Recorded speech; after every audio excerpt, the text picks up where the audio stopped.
ಚಿಕ್ಕದಾಗಿ ಅಂತ ಹೇಳಿದ್ಮೇಲೆ ಚಿಕ್ಕದಾಗಿ ಮಾತಾಡಬೇಕು. ಎಲ್ರಿಗೂ ನಮಸ್ಕಾರ. ಇವತ್ತಿನ ಈ ಲವ್ ಮ್ಯಾಟ್ರ್ ಈ ಒಂದು ಸುಂದರ ಸಭೆಯಲ್ಲಿ ನನಗೆ ವಿರಾಟ್ ಪರಿಚಯ ಮಾಡಿಸಿದ್ದು ಈ ಸಿನಿಮಾದ ಒಬ್ಬ ನಿರ್ಮಾಪಕರು ಪ್ರಭು ಅವ್ರ ಕಡೆಯಿಂದ. ಅವರು ಇವತ್ತು ಬಂದಿಲ್ಲ, ಬಟ್ ಅವ್ರು ಖಂಡಿತವಾಗಿ ಮಿಸ್ ಆಗಿದ್ದಾರೆ ಇಂಥ ಒಂದು ಒಳ್ಳೆಯ ಸಮಯದಲ್ಲಿ. ಆಮೇಲೆ ಈ ಲವ್ ಅಂತ ಮ್ಯಾಟ್ರ್ ಬಂದಾಗ ಇದನ್ನ ಲವ್ ಮ್ಯಾಟ್ರ್ ಬಿಡ ಅಂತ ಅಷ್ಟು ನಾವು ಈಸಿಯಾಗಿ ಹೇಳಕ್ ಆಗೋದಿಲ್ಲ ಇದು. ಯಾಕಂದ್ರೆ ಈ ಲವ್ ಮ್ಯಾಟ್ರ್ ಹಿಂದ್ಗಡೆ ಒಂದು ಹುಡುಗ ಒಂದು ಹುಡುಗಿ, ಎರಡು ಜೀವಗಳ ಸಂಭ್ರಮಾಚರಣೆ ಇರುತ್ತೆ, ಆತ್ಮಾರ್ಪಣೆ ಕೂಡ ಇರುತ್ತೆ ಇದರಲ್ಲಿ. ಯಾಕಂದ್ರೆ ಈ ಲವ್ನ ಬೇಸ್ಮೆಂಟ್ ಆಗಿ ಒಂದು ನಂಬಿಕೆ ಅಂತ ಇರುತ್ತೆ. ಆ ನಂಬಿಕೆಗೆ ಇಟ್ಟದಾಗ ಎಂಥ ಲವ್ ಎಷ್ಟೇ ಎತ್ತರದ ಬಿಲ್ಡಿಂಗ್ ಇದ್ರೂ ಅದು ಶೇಕ್ ಆಗೋಗ್ಬಿಡುತ್ತೆ.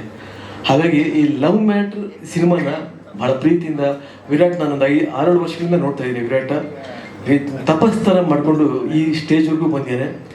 ಈ ವಿರಾಟ್ಗೆ ಸಪೋರ್ಟಿವ್ ಆಗಿ ಎಲ್ಲರೂ ಸಪೋರ್ಟ್ ಮಾಡಿದ್ದಾರೆ. ಪ್ರೊಡ್ಯೂಸರ್ ಮೇಡಮ್ ತುಂಬ ಚೆನ್ನಾಗಿ ಸಪೋರ್ಟ್ ಮಾಡಿದ್ರು. ನಾನು ಈಗ ತಾನೇ ಕೇಳ್ತಾ ಇದ್ದೀನಿ. ನಿಜವಾಗ್ಲೂ ಅವ್ರಿಗೆಲ್ಲ ದೇವ್ರು ಒಳ್ಳೇದು ಮಾಡಲಿಕ್ಕೆ ಸಮಯದಲ್ಲಿ ಭಾವಿಸ್ತೀನಿ, ಹೇಳ್ತೀನಿ, ದೇವ್ರನ್ನ ಪ್ರಾರ್ಥನೆ ಮಾಡ್ತೀನಿ. ಆದರೆ ನಾನು ಒಂದು ಕನ್ನಡ ಆಡಿಯನ್ಸ್ಗೆ ಒಂದು ರಿಕ್ವೆಸ್ಟ್ ಏನು ಮಾಡ್ತೀನಿ ಅಂದರೆ, ಈ ಸಿನಿಮಾ ಚೆನ್ನಾಗಿದೆ ಅಂದಾಗ ದಯವಿಟ್ಟು ಸಿನಿಮಾನ ಥಿಯೇಟ್ರಲ್ಲಿ ಓಡೋ ಥರ ಮಾಡಿ. ಈ ಲವ್ ಮ್ಯಾಟ್ರ್ ಹಿಂದೆ ಭಾಳಷ್ಟು ಜನದ ಲೈಫ್ ಮ್ಯಾಟ್ರ್ ಇದೆ.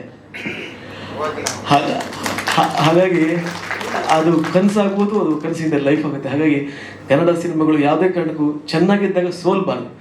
ಇದು ನನ್ನ ಕೈಂಡ್ ರಿಕ್ವೆಸ್ಟ್. ಈ ಒಂದು ಸಮಾರಂಭಕ್ಕೆ ನಾನು ಕರೆದು ನನಗೆ 2 ಮಾತಾಡಲಿಕ್ಕೆ ಅವಕಾಶ ಕೊಟ್ಟಿದ್ದಕ್ಕೆ ಹೋಲ್ ಟೀಮ್ಗೆ ನನ್ನ ಹೃದಯಪೂರ್ವಕ ಧನ್ಯವಾದಗಳು. ಹಾಗೆ ಮೀಡಿಯಾಗೂ ನನ್ನ ಹೃದಯಪೂರ್ವಕ ನಮಸ್ಕಾರ. Thank you Virat. All the best everyone.